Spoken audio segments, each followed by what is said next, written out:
Going to look at something quite important, the Moivre's theorem. It actually is something we've seen already, but it's more formalised. So if you get a complex number and we raise it to the power of n, then we know that we multiply the argument by n. That's what it's basically saying. So cos theta plus I sine theta to the power of n would be cos n theta plus I sine theta. Now, de Moivre's theorem originally, I guess, said for all integers. We have since worked out that, hey, it's not only for integers, it works for negative numbers as well, it works for positive numbers, it works for fractions. And in fact, that only has a modulus of 1. It works when the modulus is anything as well, because we know with the modulus we just raise the modulus to the power of n. Now, why is this useful? Well, you get a question like 1 minus I to the power of 5. Well, alright, yes, we could expand the whole thing out if we wanted to. But what we can do is we can change it to mod-arg form. The modulus is the square root of 2. The argument is minus pi on 4. So it'll be root 2 cis minus pi on 4 to the power of 5. Well, the modulus will raise to the power of 5. The argument will multiply by 5. And we get 4 root 2 cis 3 pi on 4. If we actually wanted to work out the complex number in a plus ib, the Cartesian form, well, we could then go, alright, let's expand it back out. Cos of 3 pi on 4, 3 pi on 4, that's second quadrant, isn't it? So cos would be negative, sine would be positive, and we get our answer minus 4 plus 4i. So it gives us another way of working that out, rather than going, hey, what's 1 minus I times 1 minus I times 1 minus I times 1 and so on. It also means, because we now know it works for fractional powers as well, it gives us another way of finding roots. So if z to the power of n is equal to x plus iy, what we can do is we can change the x plus iy into mod-arg form, r cis theta, and then z will become the nth root of the modulus, and then the theta we divide by n. But when we're dealing with roots, for instance, square root, we want 2 solutions. And so we add in this 2 pi k. Basically we're saying, hey, yes, we know the answer is theta divided by, but we could be going around the circle.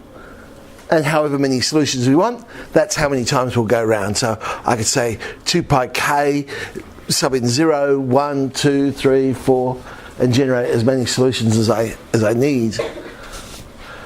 So if I want to find the square root of 4i, we have the techniques we saw before.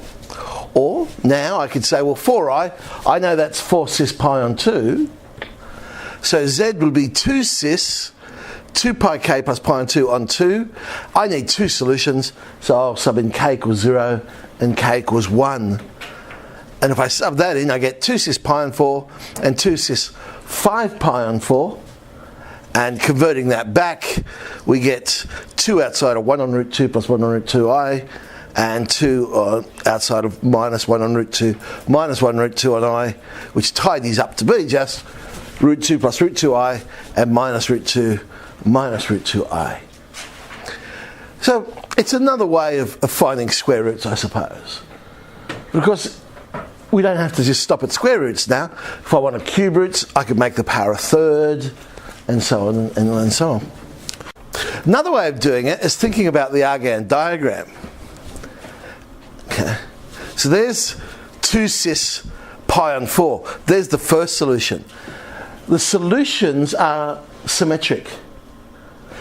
So if 2 cis pi on 4 is one solution, it's a square root, I need 2 solutions. So the other solution must be directly opposite. 2 cis minus 3 pi on 4.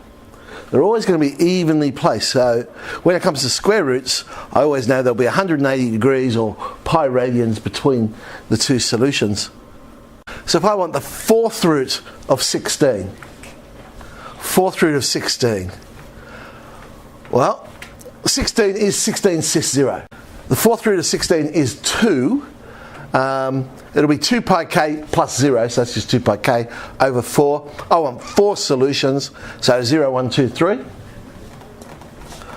So 2 cis naught, 2 cis pi and 2, 2 cis pi, 2 cis 3 pi on 2, they're actually quite easy to convert back, of course, because everything there is either real or imaginary. Cis 0 is, of course, 1, cis pi on 2 is I, cis pi is -1, and 3 pi on 2 would be down at negative I.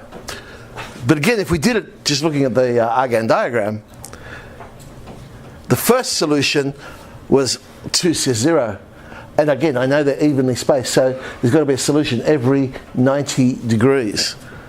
So the next one would be there at pi and 2, then pi, and then down there at, well, I've called it minus pi and 2 down there, but that of course is the same as 3 pi on 2.